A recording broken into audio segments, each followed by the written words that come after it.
There is a panda on the back of my shirt, and I just felt like everyone should know that. Hey guys, it's Alex. I'm here with another video. This is something I haven't really done before. Someone asked me, like last year when I was posting last summer, they thought it was funny that I seemed to be down for pretty much any book with knowing very little about it. I just suddenly want to read it. And if you've seen me posting on your videos, oh that sounds so good, or oh that's going on my TBR. I'm not just saying that. I usually do mark these books down on my TBR, or in a list somewhere. It takes very little for me to get excited about a book. So they thought it would be funny if I made a video of the books I absolutely won't read. That's what I decided to do today. I do have the caveat of probably won't read. I might change my mind at some point. I could. I've done it before. I've done it with books on this list because it's not just books on this list. I'm pointing over here because the list is on my computer, which you obviously can't see. But it's not just books on this list. I also have authors and series that sort of fall under the popular that I don't plan on reading. And I did stick with popular, not for clickbait, but just because no one cares that I'm not going to read another Kate Williams book, because no one knows who Kate Williams is. There's no controversy here.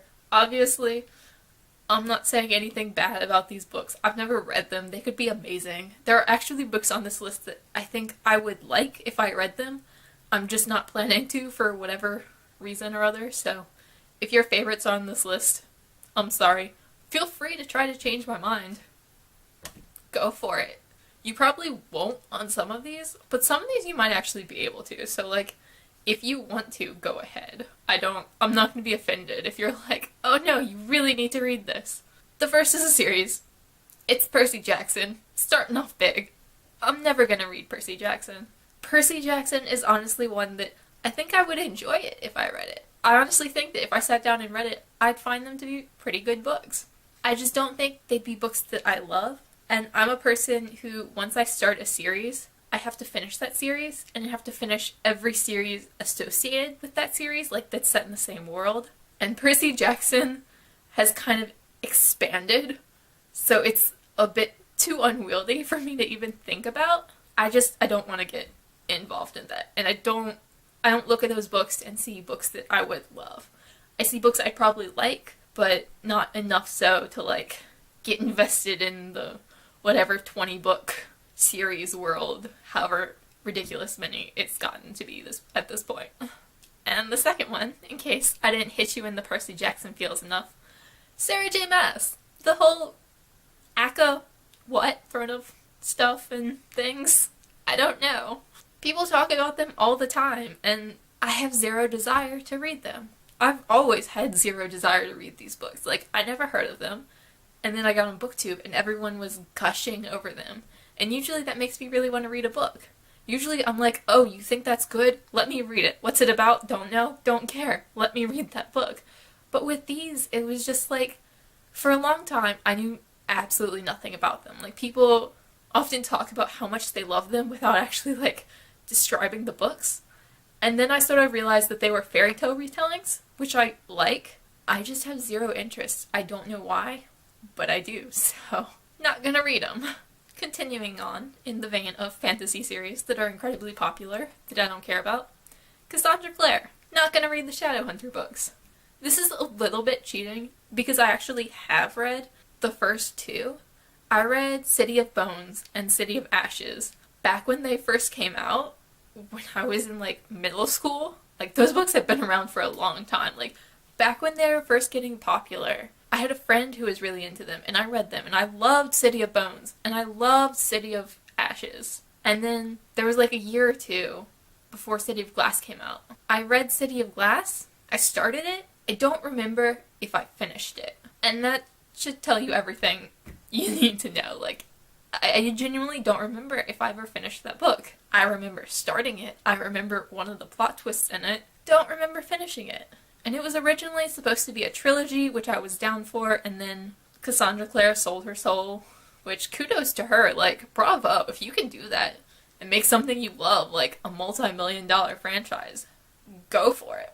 But much like Percy Jackson, I could go back and I could read it, and I don't think I would hate it, but I also don't think I would enjoy it as much as I did when I was like 12. And it's just too unwieldy, too many Shadowhunter books and series, and they're too long, and it's too much for something that I really don't think I'd care about that much.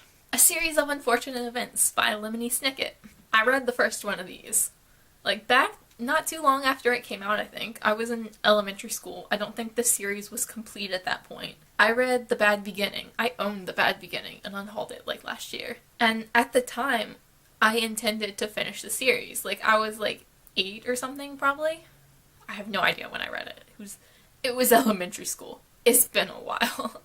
And I enjoyed it just fine. But as an adult, like, looking back at it and going back to finish it, it's really not my thing. I can do fantasy, but I struggle with, like, darkly whimsical stories. I think that would be how to describe it. Like, the kind of absurd. They're just not my thing. It's why I don't like Alice in Wonderland so much. It's just, like, got that dark, whimsical vibe that really doesn't do it for me. And there's nothing wrong with that if you love it. I have a friend who adores that stuff, and that's why he loves Alice in Wonderland. It's just not for me, and I think going back and reading those, 14 books or something, would just, like, not be a very fun experience for me. So, I'm gonna leave it after the first one. I know what it's about. All the more power to you if you like it, but I really wouldn't so much. Everything, Everything by Nicola Yoon. I've heard bad things about this book. I've heard the whole ableist discussions on the ending, and I've heard vague things. I know how it ends. I've heard people describing how they feel it's ableist, and I kind of agree with them. But also, that book just doesn't appeal to me. So I have no desire to read it for myself and form a full, coherent opinion on it.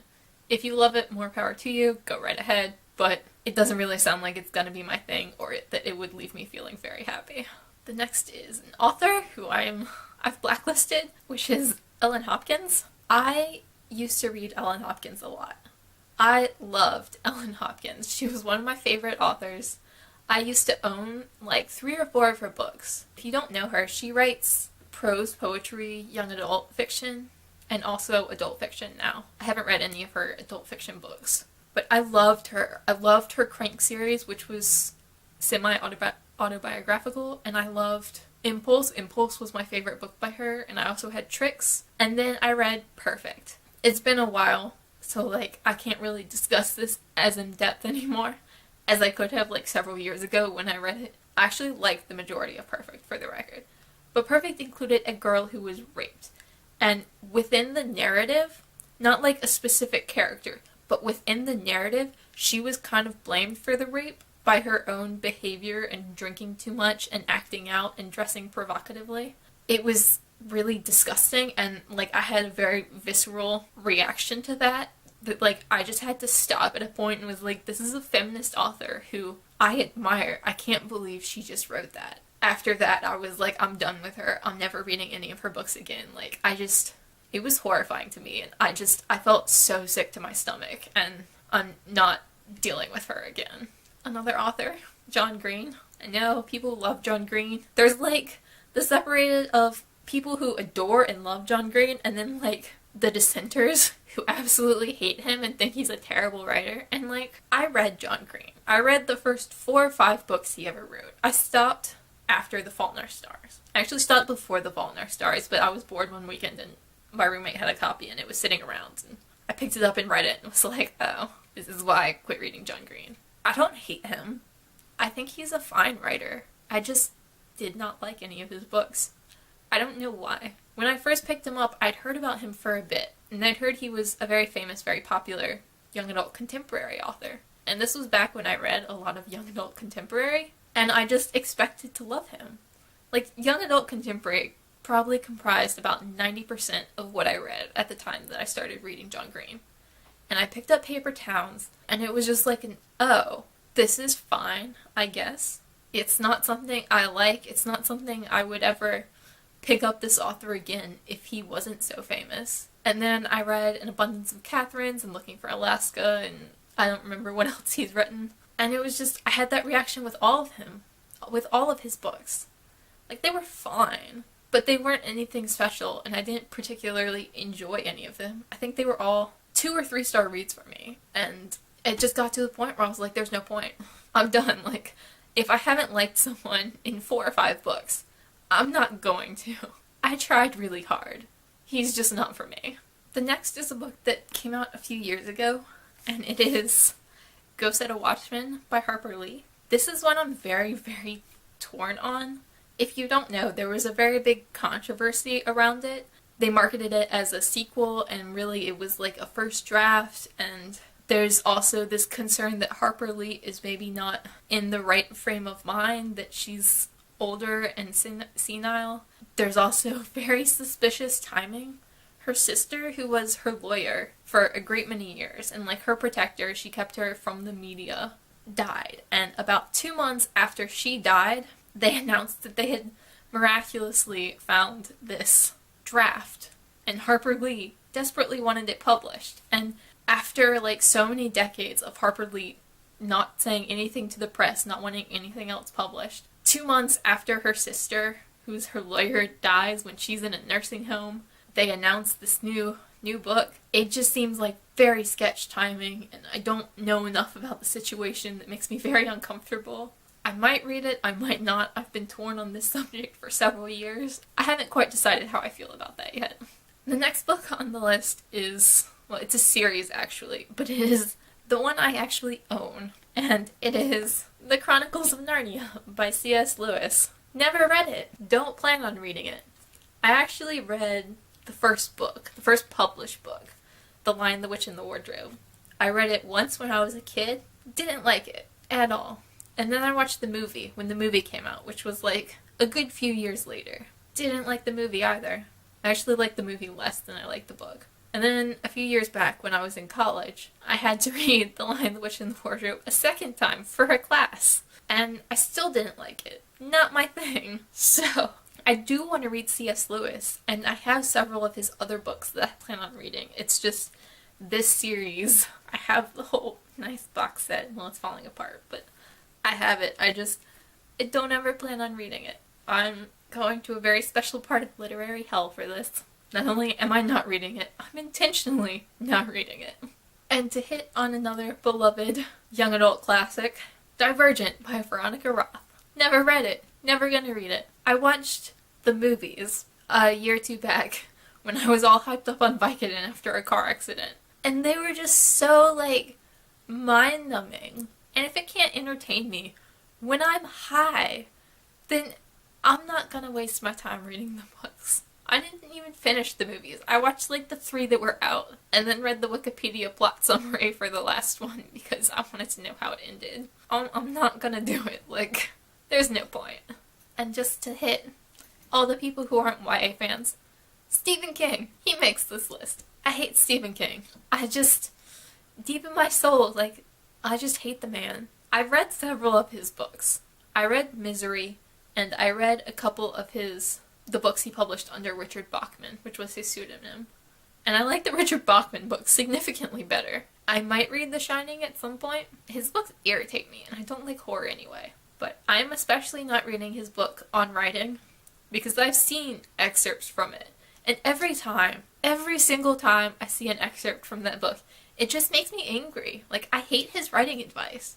It's like, he gives this incredibly, like, vague general advice, which there are, like, 1,000 exceptions to, but he says it like it's fact. And it just, like, every time I see it, it just makes me angry inside, and I can't handle that. There are plenty of good books about writing. That is not one I'm ever gonna try. Eleanor and Park by Rainbow Rowell. And honestly, anything by Rainbow Rowell. She's just not someone whose books have ever really appealed to me. But I've heard specific things about Eleanor and Park, about it being incredibly racist. I read a very in-depth thing written by Ellen O about it being racist, and I kind of agree, and at the same time, it doesn't appeal to me. So, like, I'm just gonna, like, push that off to the side, and honestly, her books as a whole just don't appeal to me. I've heard people talk about them. I've heard people talk about Fangirl and Carry On, and they just don't look like books I'd enjoy. If you do, great, but they're not for me. Illuminate by Jay Kristoff and Amy Kaufman. I heard people talking about this series a lot. I've seen little excerpts from the books, and they just don't look like they're for me. I don't really like the style the book is told in, and I don't really like sci-fi in general, so gonna give them a pass. Have no strong feelings either way. They don't look like they'd be my thing. I forgot I had a book for this one. Maggie's Stiefvater. This is the only book I plan on reading from her. And the only reason I plan on reading this book is because it's signed. I'm the asshole who has a signed copy of a book from a beloved author who does not care about it at all. I was not planning on reading any of her books at all, but my father got me this signed copy for my birthday one year, a few years back. I was like, well, now I feel obligated. Her books have never appealed to me. I know, like, people love The Raven Boys or love this one or whatever. They really don't seem like they're my thing. And fun fact, she went to my college. The very last book on this list, the very last series, is The Inheritance Cycle by Christopher Paolini. This is Aragon, eldest, whatever the others were. I read Aragon. Fun fact, when it came out. I read Aragon back when, like, the hype was just beginning and everyone loved it before there was the backlash and people hated it too. I was either in elementary school or middle school when I read it. And I loved it. I was like, oh, this is so great. Who knew books could have dragons in them? Because I was not very much into fantasy as a child. And then I think I read Eldest.